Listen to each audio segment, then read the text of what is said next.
Hoje damos sequência em nossas aulas de Cristologia. Nós estamos em nossa 8ª aula e acredito que tem sido bastante claro para todos nós a importância desses temas quando nós olhamos para o sistema de crenças de cada um de nós. Portanto, de fato, a Cristologia ela é basilar, essencial para que nós compreendamos o que é a nossa fé, que é o Evangelho, né? Comecemos orando, portanto. Senhor Deus e Pai, muito obrigado por mais esse dia na Tua casa. Obrigado, Deus, porque nós podemos nos reunir aqui, entoando o Teu nome, Pai, engrandecendo o Senhor, sabendo que Tu és a fonte de todas as coisas, Pai. Muito obrigado, Senhor, pelas oportunidades que temos de estudarmos mais acerca da pessoa de Cristo. Nos ajude, Pai, para que essa compreensão se transforme em piedade na vida de cada um de nós aqui, Senhor. Assim nós te pedimos no nome santo de Jesus. Amém. Vamos lá, meus irmãos. Dando sequência nesse ponto acerca do ofício medianeiro de Cristo, né, em cujo Cristo recebe o título de mediador. Inclusive nós vimos na aula passada o que significa ser um mediador. É aquele que intercede, aquele que faz realmente, às vezes, entre duas partes conflitantes, um tipo de árbitro, um pacificador até mesmo. E esse é o papel de Cristo. Mas Cristo executa isso de diversas maneiras. Como nós dissemos, há uma complexidade aqui. Não é algo tão simples ou simplório, melhor dizendo. Cristo realmente ele faz isso em uma complexidade de fatores. E agora nós vamos olhar aqui para o ponto do ofício tríplice de Cristo. Nós geralmente olhamos para essa questão focando unicamente, nos ofícios em si. Profeta, sacerdote, rei. Nossas crianças cantam músicas, canções acerca disso. Mas alguns outros pontos, antes de entrarmos especificamente nisso, que são interessantes de nós olharmos. E o que nós vamos fazer hoje é justamente isso. Pensar sobre essa ótica. Portanto, a instituição do ofício medianeiro de Cristo é desdobrada em 3 degraus. E aqui nós vamos usar uma estrutura que ela foi elaborada pelo teólogo François Turretin. Eu acredito que a maneira dele expor aqui sintetiza muito bem aquilo que a teologia de uma época muito importante buscava quando tratava acerca disso, que seria o período da ortodoxia reformada. E nós vamos ver como é rico olharmos para essas questões sob essa perspectiva. Como às vezes nós não paramos para pensar em alguns pontos que aqui nós vamos ver eram tratados lá no passado como algo rotineiro. Então, eu já comentei aqui que os tratados mais recentes acerca da Cristologia, tirando um ou outro caso, eles são muito simplórios. Eles vão direto ao ponto de uma maneira que às vezes não é muito positiva. Mas quando nós olhamos para o passado, quando olhamos para esses homens que construíram toda essa base teológica, sobre a qual foram construídas as confissões de fé, os catecismos, todos os documentos históricos da Igreja Reformada, nós vemos que realmente há uma riqueza aqui que muitas vezes é esquecida. Então, Turretin vai traçar aqui essa estrutura, dizendo que essa instituição do ofício medianeiro de Cristo se desdobra em 3 graus. Quais seriam? Primeiro, pela predestinação de Cristo. Segundo, por meio de sua missão. E terceiro, por meio de sua vocação, a qual consiste em unção e inauguração. Então nós vamos olhar de perto cada um desses pontos aqui, adentrarmos esses termos para que fique tudo mais claro.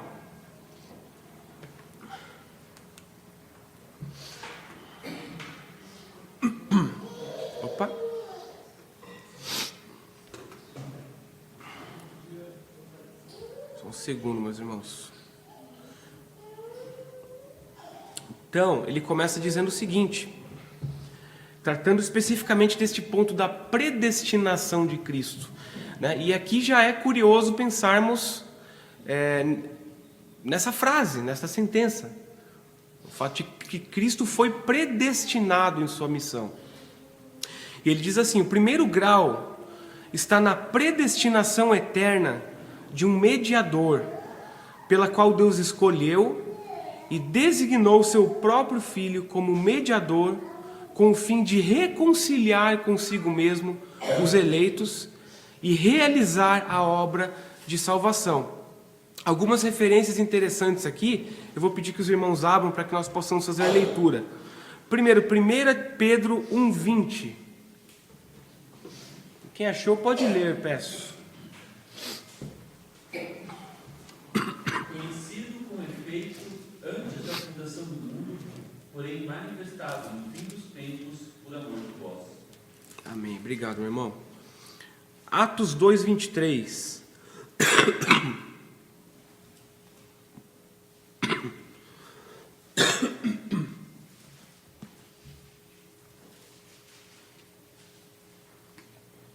Sendo este entregue, ele determinado, desígnio e presciência de Deus, vós o matastes, crucificando por mãos de inimigos. Nós vemos que é bastante claro nas Escrituras que havia um decreto de Deus anterior a todas as coisas que tratava acerca de Cristo vindo ao mundo, sofrendo, passando por tudo que ele passou, para que ele pudesse salvar os eleitos de Deus, né? A minha tradução é um pouco diferente, a CF, desse verso, né? Mas eu friso aqui uma parte que diz o seguinte, a este que vos foi entregue pelo determinado conselho e presciência de Deus. Então não foi um mero acaso o fato de Cristo ter sido entregue na mão de homens corruptos, na mão de pessoas iníquas, para que ele fosse morto e sofresse o pecado, né, em sua morte. Portanto, há um plano de Deus aqui, há um decreto de Deus por trás de toda essa obra salvífica de Cristo. E o último verso, Apocalipse 13:8, por favor. E anualo a todos que habitam sobre a terra, aqueles cujos nomes não foram escritos no livro da vida do Cordeiro, que foi morto desde a fundação do mundo. Cordeiro que foi morto desde a fundação do mundo, nos dando justamente essa ideia de que a morte de Cristo, ela não é uma novidade na ordem de todas as coisas. Mas Cristo, ele haveria de morrer. Havia um decreto anterior a tudo isso, em que Cristo, né, portanto, cumpre todo o seu papel. Então, este aqui, meus irmãos, é o ponto de partida de tudo que nós vamos conversar. É o ponto de partida absoluto. Esse decreto eterno de Deus, né? Entendendo que a obra de Cristo, ela não se trata de uma consequência do pecado. O que a gente está dizendo? Que o homem peca e a partir deste momento Deus cria um plano para a salvação do homem? Essa não é a versão bíblica acerca da ordem desses decretos, né? Mas se trata de um plano arquitetado na mente de Deus desde a eternidade. Então, desde antes de todas as coisas, este é o plano de Deus. E a palavra-chave aqui é designou ou designar. É a vontade de Deus realmente colocando Cristo neste papel, nesta posição. Então, o seu ofício como mediador se concretiza como um decreto eterno de Deus. Então, isso significa que a identidade e a função mesma do mediador, né, é construída sobre o decreto de Deus. Não se trata de algo que acontece posteriormente a algo que não sai conforme os planos do nosso Senhor. Então, antes de todas as coisas existia já a decisão divina. E neste ponto em específico, meus irmãos, eu gostaria de fazer um parêntese, um grande parêntese, na verdade, Talvez aqui uma grande parte de nossa aula será em cima disso. Mas eu acho que é muito interessante, muito importante que nós façamos. Porque quando nós olhamos para essa ordem dos decretos de Deus, nós já ouvimos por aí, né, as palavras infralapsarianismo ou supralapsarianismo, e parece uma sopa de letrinhas, né? Mas isso realmente são correntes doutrinárias teológicas que tentam estabelecer qual foi a ordem correta desses decretos de Deus. Isso não se trata de um assunto secundário, porque faz toda uma lógica, e eu vou dizer para os irmãos agora, como olharmos para Cristo como o objeto principal de toda a criação, vai tornar isso ainda mais brilhante, mais claro para nós. Então, geralmente nós temos alguns que defendem o seguinte, que Deus decretou a humanidade, né? Ou seja, Deus cria a humanidade é criada, né? E na sequência o que ocorre é que Deus permite que a queda aconteça, né? Aqui, infralapso significa abaixo da queda, inclusive, é essa posição. Então Deus decretou e criou a humanidade, Deus permite que a queda ocorra, na sequência Deus decreta a eleição de alguns dentre essa humanidade caída, para que essas pessoas sejam separadas para a salvação. E na sequência Deus provê Cristo como redentor para esses eleitos. Ou seja, Cristo é colocado neste plano como aquele que irá, né, de forma funcional, de forma realmente operacional até, trazer esta salvação a esses eleitos. Essa é a visão infralapsariana. A gente vai passar por cima, não se atenham aos nomes, meus irmãos. Nossa ideia aqui não é complicar, mas nós vamos trazer a defesa principal aqui, mostrando como essa ideia de Cristo, antes de tudo, ela é gloriosa. Mas há também uma visão supralapsariana, que é um pouco diferente disso que nós falamos até aqui. Coloca a eleição como um decreto logicamente anterior à queda, ou seja, acima da queda, por isso supralapsus, que seria basicamente o seguinte: primeiro, Deus decreta eleger alguns para a glória e reprovar outros, e nisso, obviamente, ele manifesta a sua glória, manifesta a sua misericórdia, manifesta a sua justiça. Essa eleição, portanto, ela vem antes da criação de todas as coisas. Deus elege, na sequência, Deus cria todos os homens. E depois disso, Deus permite que a queda aconteça, né? E justamente a queda ocorre para apontar para aquela eleição, né, que significa que não importa o que aconteça aqui, alguns homens são eleitos e Cristo virá, portanto, para salvar essas pessoas. Então essa ordem é um pouquinho diferente, nós vimos, né? A eleição, ela ganha o centro aqui, o foco. E nós temos que pensar aqui que quando todas essas doutrinas estavam sendo construídas, né, o calvinismo ele sempre teve este diferencial ao tratar tão fortemente acerca, né, da doutrina da predestinação. E o supralapsarianismo faz isso, coloca a predestinação, né, de uma maneira bastante forte aqui. Mas o calvinismo não trata somente da predestinação de homens eleitos. Esse é o grande ponto aqui, esse é o X da questão. Se nós olharmos para a teologia histórica, se nós olharmos para a ortodoxia reformada, nós vemos que a predestinação não trata somente dos homens, mas trata também de Cristo, que foi o que nós vimos aqui anteriormente. E há uma vertente um pouco diferente, que eu acho ela magnífica, que seria um supralapsarianismo cristológico. Esse é o termo, nós já vamos explicar o que é. O homem que fortemente defendeu isso foi Thomas Goodwin. Foi um puritano, um homem que participou da Assembleia de Westminster, foi um grande teólogo do passado e um homem bastante piedoso, falou bastante acerca da cristologia, inclusive, mas há uma diferença essencial aqui. Não somente Thomas Goodwin defendeu isso, mas havia toda uma corrente de outros teólogos antes dele que também fizeram isso. O próprio François Turretin, que nós estamos aqui citando tantas vezes, ele defende isso. Mas a maneira de Thomas Goodwin colocar isso ganha talvez um contorno mais pastoral, uma coisa mais próxima da realidade do crente, que é basicamente o seguinte, é simples. É um tipo de visão que ela é radicalmente centrada em Cristo.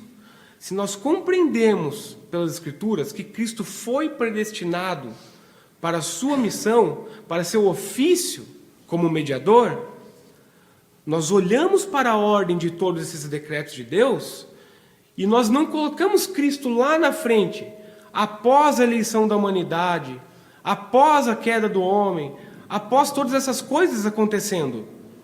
Mas Cristo vem antes de tudo isso.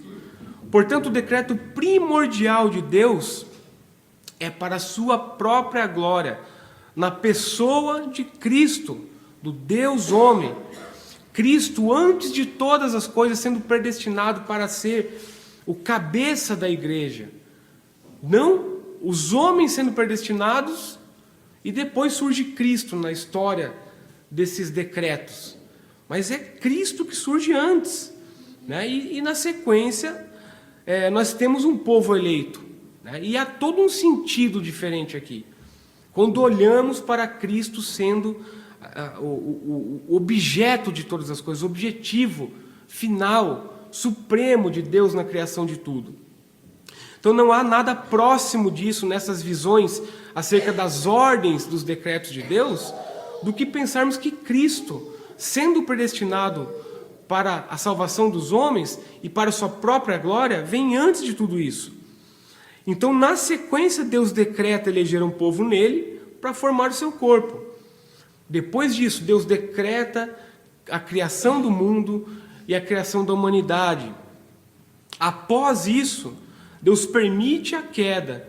E a queda aqui, ela já vai ter um contorno totalmente diferente de pensarmos em somente homens eleitos e que caíram, né? Uma humanidade que caiu.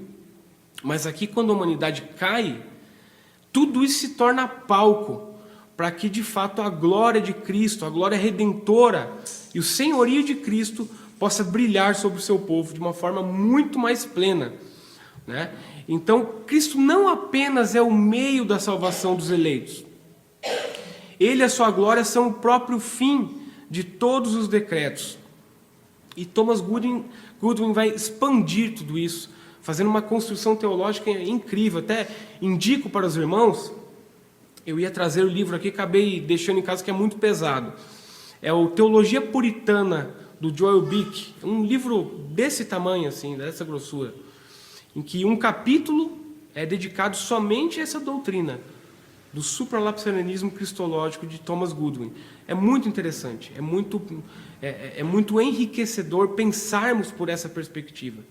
Que você vê que realmente todos os decretos de Deus, obviamente, eles têm uma razão de ser, uma forma de acontecer em uma ordem lógica. E a gente fica tentando conjecturar, né? Porque a gente não está tentando aqui dizer a maneira como Deus pensa de uma maneira definitiva, de uma forma definitiva. Nós estamos olhando para as Escrituras e tentando encontrar uma lógica que possa nos trazer essa visão geral de tudo, né? E quando olhamos para Cristo como sendo realmente o centro, até mesmo dessa parte, é libertador, é muito enriquecedor. E nos mostra que a mente de Deus aqui não estava preocupada com a criação dos homens, não estava preocupado somente com a criação do mundo, mas ele, desde a eternidade, o que corrobora com todas as passagens bíblicas que nós temos acerca disso, desde a eternidade, ele já tinha esse decreto de que Cristo era o mediador, de que Cristo era o centro de toda essa ordem aqui, né? Nossa eleição, portanto, se torna um tipo de corolário, né, da eleição de Cristo para ser nossa cabeça. E uma síntese disso tudo aqui, meus irmãos, em 3 pontinhos rápidos, né? Nós vemos aqui a absoluta primazia de Cristo. Né? Ambas essas visões, elas nos ensinam aquilo que Colossenses 1,18 afirma, que Cristo é a cabeça do corpo, que Ele é a igreja, que é o princípio, o primogênito dentre os mortos, para em tudo ter a preeminência. Ele não se trata, portanto, de um coadjuvante, alguém que chega depois na ordem dos fatos históricos para suprir um problema, para suprir uma lacuna. Mas Cristo é o grande protagonista. Por isso que é importante nós frisarmos isso. E segundo ponto, o propósito divino precede o problema humano. Então a queda, em sua misteriosa providência, se torna o cenário sobre o qual a glória do ofício medianeiro de Cristo resplandece, cumprindo aquilo que Efésios 3,11 diz, o eterno propósito que estabeleceu em Cristo Jesus, nosso Senhor. Então, o propósito divino acima do problema humano, né, do problema ontológico humano, como nós vimos aqui, estudando antropologia, estudando a hamartiologia, o problema, né, absoluto acerca de nossa existência, que é o pecado. Então, em outras palavras, Deus nos deu a solução antes desse problema surgir. Vejam que gracioso e que magnífico é isso, né? Pensarmos que Deus ele é tão soberano, Ele está tão acima de todas as coisas, que a solução para a queda do homem, que a solução para todos os nossos problemas, vem antes de todas essas coisas, não vem depois, não é algo que Deus está, né, querendo colocar aqui. E o terceiro e último ponto dessa parte é que nossa salvação serve a um fim maior. Ou seja, por mais preciosa que a nossa salvação seja, ela nos insere num plano cósmico para a glória de Cristo. Então nós somos salvos para o louvor da glória de sua graça, como é dito lá em Efésios 1,6, né? Para que nós sejamos o povo sobre o qual Ele reina, a noiva pela qual Ele se entregou. Então nós vemos aqui um testemunho uníssono da glória de Cristo, né? Realmente Cristo sendo colocado no centro de todas as coisas. E voltando agora aqui para nossa exposição, se alguém quiser falar alguma coisa nesse ponto, fique à vontade, meus irmãos. Então, Turretin vai dizer que esse ofício tríplice de Cristo, ele se instrumentaliza, né, por 3 meios, sendo um deles por essa predestinação de Cristo. Então agora ficou tudo muito mais claro quando nós lemos essas palavras aqui, né? Tentando entender o que ele estava dizendo acerca dessa predestinação de Cristo. Mas há outro ponto. Isso também se instrumentaliza, este ofício medianeiro de Cristo, por meio de sua missão.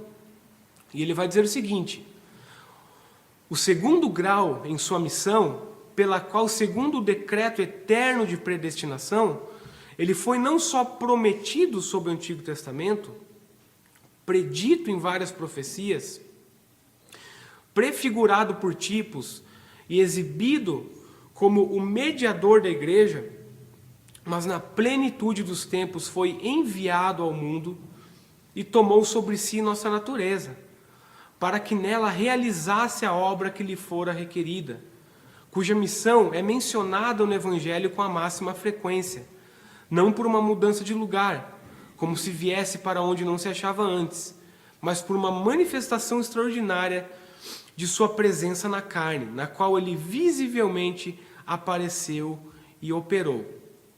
Então, o que ele está dizendo aqui, né, se olhando para a predestinação de Cristo, nós começamos a enxergar esse plano eterno ocorrendo de uma maneira decretiva. Aqui nós já passamos a olhar para essa predestinação de uma maneira concreta, acontecendo na prática, se dando, né, na revelação progressiva da história. Então, esse ofício de Cristo, esse papel de nosso Senhor não é algo que foi guardado até o nascimento de Cristo.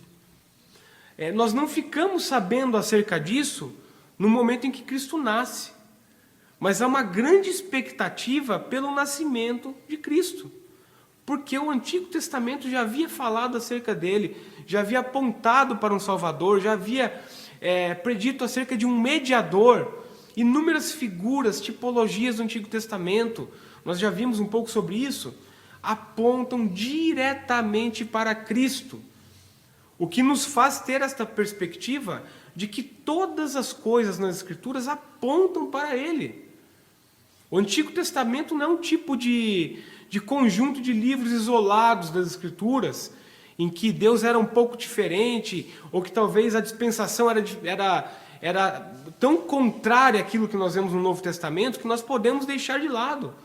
Mas o Antigo Testamento vai apontar para Cristo, e não é um Cristo qualquer.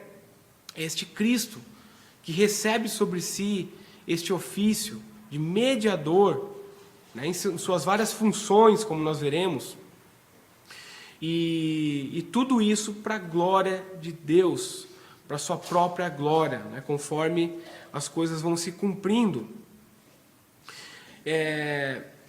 A plenitude dos tempos, né, dito aqui, marca exatamente o momento exato em que esse plano de Deus se torna tangível. Portanto, se lá na eternidade nós sabemos que Deus decretou, predestinou Cristo para que ele viesse cumprir esse papel, o Antigo Testamento nos conta acerca disso e dá essa esperança para os crentes, né, em virtude da queda, né, e o proto-evangelho é justamente o primeiro ponto em que nós podemos enxergar uma esperança para o homem caído. Quando é dito que a semente da mulher, que a descendência da mulher viria, né? Perdão. E tudo aquilo que é predito vai se concretizando, né? E Cristo de fato toma sobre si a nossa natureza e cumpre esse papel. Então aqui, como ele diz, não se trata de uma viagem de um local para outro, mas é como se fosse realmente um roteiro que vai sendo exibido. É como se fosse algo que estava sendo anunciado e que ocorre. Não se trata de uma missão abstrata, de uma coisa, né, por acaso. Cristo se torna uma pessoa concreta justamente para ele agir, para que ele possa colocar este plano eterno de Deus em execução.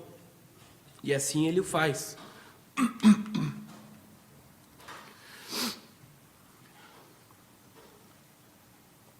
Mas isso também se instrumentaliza por meio de sua vocação.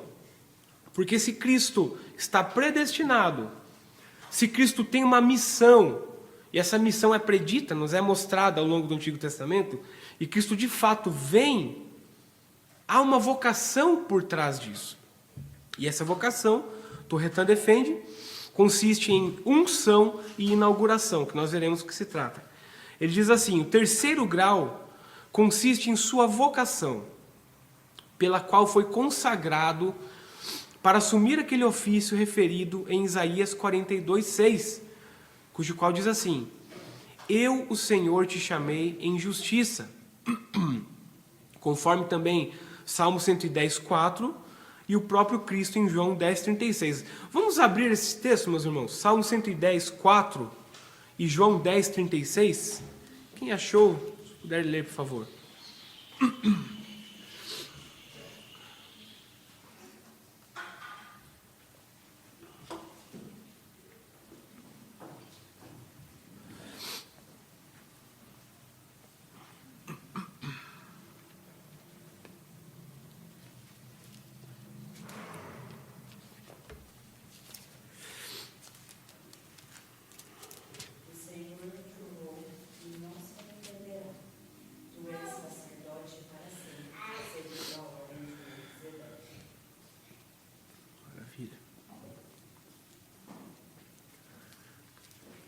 João 10:36, alguém, por favor? Então, Então, aquele a quem o Pai santificou, enviou alguns dele. Tu, blasfema, porque declarais sobre Deus.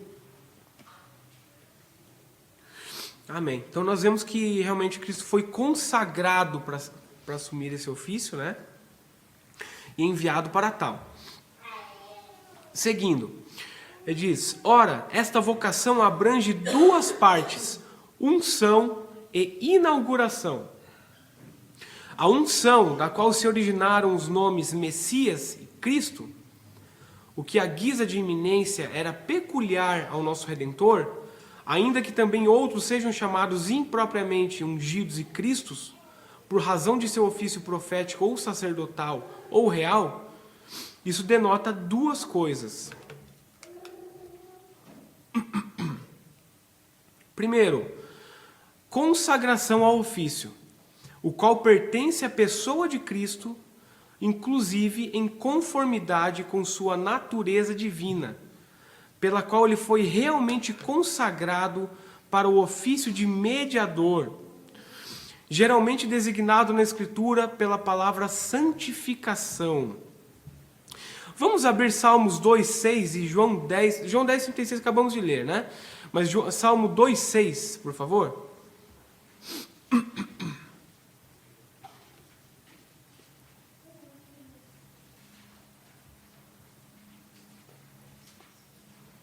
Eu, porém, constituí um rei sobre o meu santo no monte Sião. Amém. Então aqui, meus irmãos, essa unção, né, que dá inclusive origem aos nomes Messias e Cristo, é a qualificação divina para essa missão de Cristo. Então, se nós compreendemos que Cristo ele é predestinado a cumprir esse ofício e que há uma missão por trás disso, a unção qualifica-o de maneira objetiva para que ele cumpra essa missão. E ela, então, vai se dividir aqui em dois pontos essenciais. Essa consagração, primeiramente, que é o ato pelo qual o Pai consagra, separa o Filho para essa tarefa, que seria uma designação formal para o cargo, nós veremos aqui adiante, e um tipo de concessão de dons, como que munindo, equipando a natureza humana de Cristo para que ele possa ter tudo aquilo que era necessário para cumprir este papel. É basicamente isso que o autor está querendo nos mostrar aqui, né? Ele segue dizendo, ponto B, a concessão de todas as graças e dons necessários à execução daquele ofício. É o que a gente falou, relativo somente à sua natureza humana, pelo qual lemos que ele foi ungido com o óleo de alegria acima de seus companheiros e revestido com o Espírito incomensuravelmente. Então há uma diferença aqui nessa unção recebida por Cristo. Cristo ele é de fato separado por Deus para que ele cumpra esta missão, né? Predestinado a isso, né? E totalmente ungido, consagrado para que ele possa fazê-lo. Obviamente, meus irmãos, quando nós paramos para pensar nesse ponto, alguém pode levantar uma questão. Tá, mas por que Cristo precisaria ser consagrado a esse tipo de ministério, se ele sempre foi Deus? Mas o fato de ter assumido uma natureza humana, e já vimos toda a construção principiológica por trás disso, né, que Cristo se esvazia, que ele faz isso de maneira a humilhar-se, assumindo todas as limitações humanas, mesmo não pecando, né, mas assumindo essas limitações para que ele seja como nós somos, para que ele possa cumprir fielmente e cabalmente toda a lei de Deus. Então, esse aspecto torna necessário que se faça esse ato, né, dessa concessão desses dons, dessas graças que se dá por meio do Espírito Santo, que é o que nós vimos sendo materializado no batismo de Cristo. Senão, o batismo de Cristo não precisaria ter ocorrido. Então, Deus nos ensina dessa forma, que o batismo de Cristo, né, é o que o capacita para seu ministério. Tanto é que após o batismo, é que todas essas coisas começam a acontecer. Que o ministério de Cristo, né, uma palavra aqui, explode, digamos assim. Que ele vai, enfim, começa a executar todas aquelas coisas. Então é por isso que é necessário.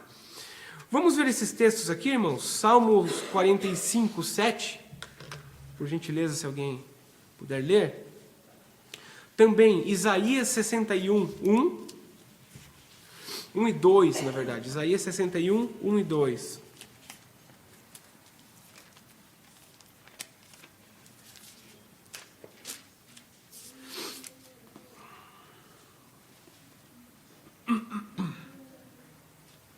Amas a justiça e odeias a iniquidade. Por isso Deus, o teu Deus, te ungiu com óleo de alegria e como a nenhum dos seus companheiros, dos teus companheiros. Amém, minha irmã.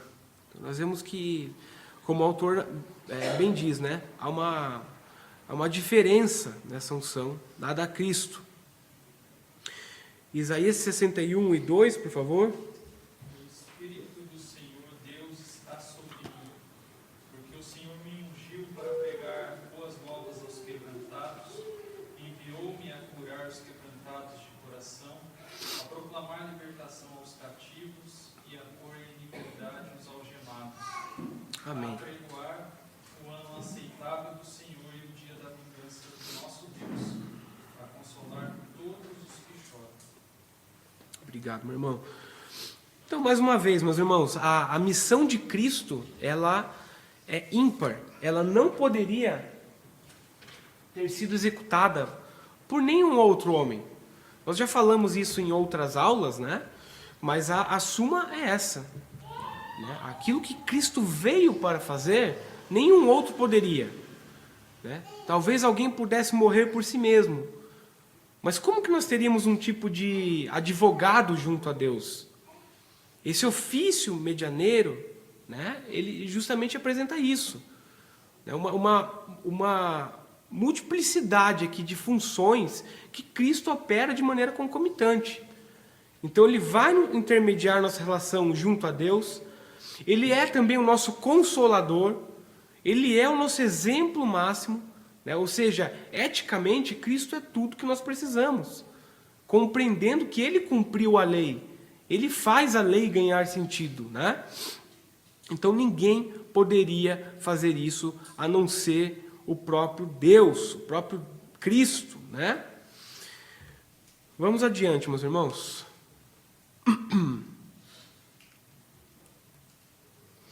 E ele fala aqui além desta unção, dessa inauguração, que eu já acabei falando aqui, meio que na sequência, né? Mas ele diz assim: inauguração é aquele ato pelo qual, embora sendo ele por direito de nascimento e pelo benefício da união hipostática, realmente o Senhor e herdeiro de todas as coisas, ele quis ser inaugurado em seu ofício de um modo solene. Do mesmo modo como hereditariamente os reis costumavam, mediante uma inauguração solene, serem revestidos da plena posse de seu reino, a fim de que fossem reconhecidos por todos. Então, se a gente olha para Cristo de uma maneira silenciosa, né, em seu nascimento, e, de fato, muitos não reconheceram a toda essa questão, né, de que talvez pudesse passar despercebido o nascimento de uma criança. Mas quando Cristo começa o seu ministério, esse ato de consagração ele se dá como algo que é uma inauguração, como o autor está dizendo aqui. Ou seja, para que todos vejam, para que fique de fato testificado, formalizado, que fique expresso o ministério de Cristo. Que aquilo que foi predestinado acerca de nosso Senhor, sobre sua missão, sobre sua vocação, sobre sua unção, comece a se concretizar. Isso comece a ser mostrado como algo que está acontecendo. Ou seja, o Antigo Testamento apontou para um momento em que tudo isso aconteceria. Opa, este é o momento. Este é o momento em que ele assume todas as suas funções, em que Cristo mostra que ele é maior do que todo rei, que ele é maior do que todo profeta, de que ele é diferente de todos os sacerdotes. E como já dissemos anteriormente, e o autor vai confirmar, ora, isso foi feito primeiramente no batismo de Cristo, conforme Mateus 3,17, quando de um modo eminente e claramente extraordinário, ou seja, não foi uma coisa normal, ordinária, cotidiana, mas foi realmente algo extraordinário. Ele foi consagrado para o exercício público de seu ofício. Isso foi confirmado não só pela abertura dos céus e pela descida do Espírito Santo sobre ele, mas também pela voz vinda do céu e testificando da excelência de sua pessoa e ofício. Quanto à pessoa, sendo chamada Filho de Deus, não adotivo, destes Deus tem muitos, mas Filho natural, unigênito e próprio, que além do mais é chamado bem-amado e muito querido. Então, todo este evento, toda esta inauguração, aponta para este caráter de Cristo, para seu ofício medianeiro, para Cristo como grande mediador final, aquele que assume as três funções, como profeta, como sacerdote e como rei. E isso se dá não de maneira silenciosa, aqui nós vemos. Todos poderiam ver que isso aqui estava acontecendo. Né? Há uma voz vindo do céu, né, dizendo, este é meu filho amado em quem me comprazo. O próprio Deus verbalizou, vocalizou a diferença de Cristo para qualquer outro profeta, para qualquer outro sacerdote, para qualquer outro rei. Então, de fato, isso aqui é uma coisa extraordinária, como o autor coloca, né? A gente costuma ter a nossa fé muito pautada de maneira racional. Isso é comum e é correto, né? O culto racional que nós prestamos a Deus, ele tem esse respaldo. Nós devemos fazer assim.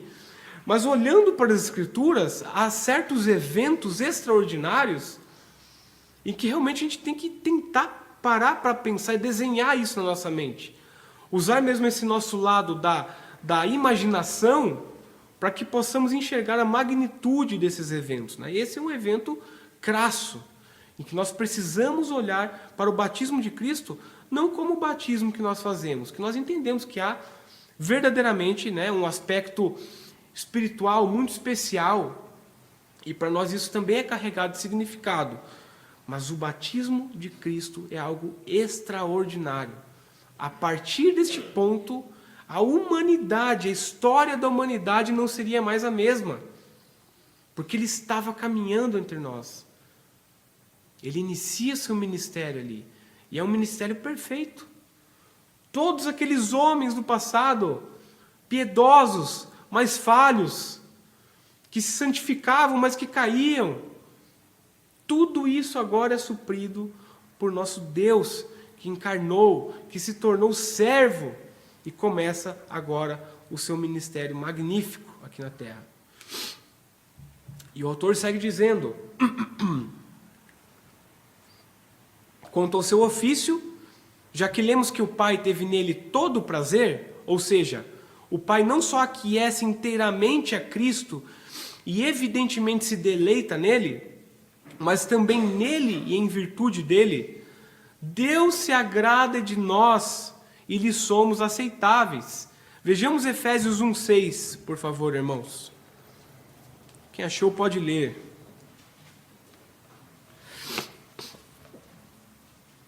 Então, não somente Deus se agrada em seu Filho,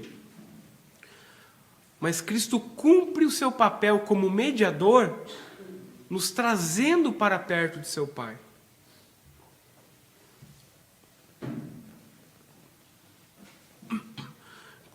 Ou melhor, pode ser o 5 e o 6, quem puder ler. Efésios 1, 5 e 6, por favor. Nos predestinou para Ele, para a adoção de filhos, por meio de Jesus Cristo, segundo o braço de sua vontade, para o louvor da glória de sua graça, que Ele nos concedeu gratuitamente no amor. Amém. Os irmãos lembram que nós falamos no início da aula, né? Acerca dessa ordem dos decretos de Deus, falamos acerca desse supralapsarianismo cristológico. Esse texto nos mostra isso também, né? Nos predestinou para filhos na adoção por Jesus Cristo. A predestinação dos eleitos de Deus não se dá de maneira à parte de Cristo. Portanto, há um sentido lógico aqui em pensarmos em Cristo sendo predestinado como nosso mediador, predestinado como aquele que viria e assumiria este papel, como um ato antecedente, né, na ordem dos decretos de Deus. Portanto, Deus decreta a salvação dos homens posteriormente, né, à predestinação de Cristo. Mas vamos lá.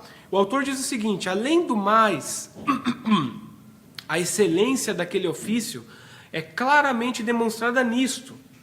Ele não foi constituído nosso mediador sem um juramento. Ou seja, um juramento, uma solenidade, mais uma vez. Salmo 110, 4. O Senhor jurou. Disto Paulo infere a superioridade e eternidade do sacerdócio de Cristo, acima do sacerdócio levítico. Hebreus, né, de uma maneira geral, fala bastante acerca desses temas, e Hebreus 7 entra nesse ponto. Paulo fala acerca disso. Segundo, na transfiguração, na qual ele foi de igual modo confirmado em seu tríplice ofício por uma voz celestial. Caminhando para o fim aqui, meus irmãos. Só um segundo.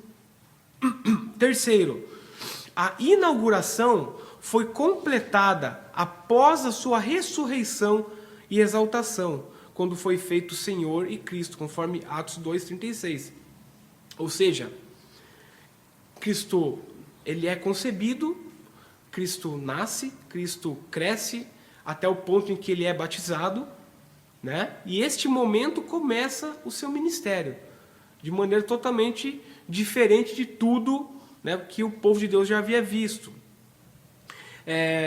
Mas inclusive a sua ressurreição e a sua exaltação fazem parte desta instrumentalização, desta inauguração, Deus demonstrando que ele era o Cristo, o Messias prometido.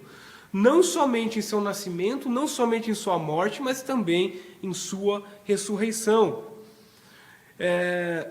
Filipenses 2, 9 e 10, o autor até cita aqui: e lhe deu o nome que está acima de todo nome, para que ao nome de Jesus se dobre todo o joelho, nos céus, na terra e debaixo da terra. Quando lhe foi dado todo o poder no céu e na terra, conforme Mateus 28, 18.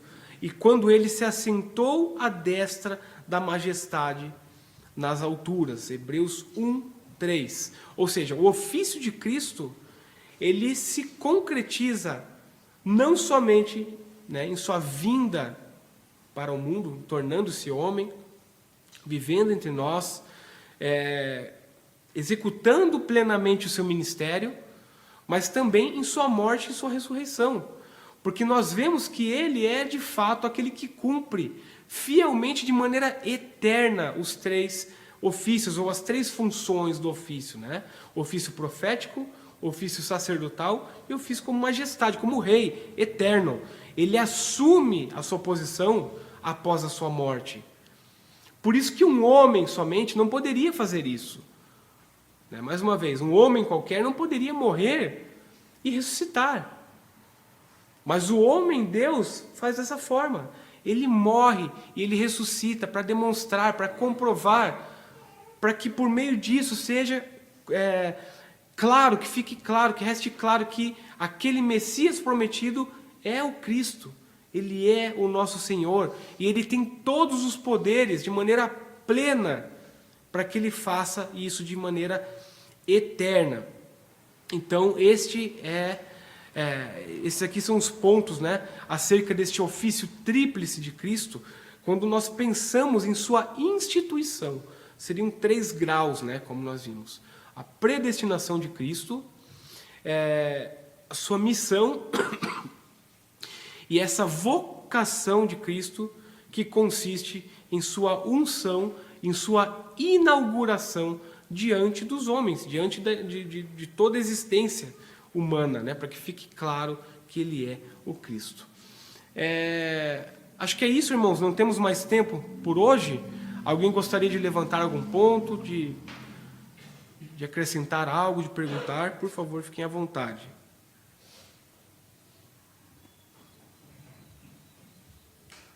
Amém.